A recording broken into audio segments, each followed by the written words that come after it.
Bular bilet Murat Kurbanov'u yamanlap efir açtılar. Şu vaxt görsə o Murat ağa yola düşeli. Sen var, biz var.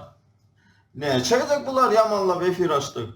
Kaka Murat ağa, bir adama elbet dedin mi köpçülüğe çıkıp sen şu govu olsa da onu elbet deymen doğru mu?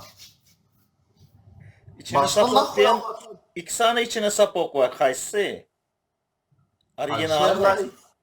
Ha, o Orijinallar. orijinal siyasi kuntiler ağlar. Neme bir ayda bikse deyip siyasi bikse deydi olur. Siyasi kunti olur hemmesi. Yo dinge Alşer'de le Nuran hemme sen onun efirinde o biz senin sayende biz senin arkanda biz ortada var yaz.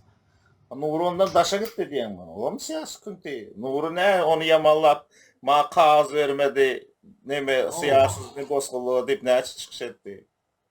Yok şu çıkışı ettin ya halkın önüne çıktın ya halkın önünde bilet sen Kakamrad'a ervet deydin, yaman deydin, sövdün. Mesela şu Kakamrad yaman olmalı. Bu olsa da sen yaman deyip durmalı, ölünçe yaman demeli. O son erteliğe araşıp Kakamrad'a deyip durmalı değil.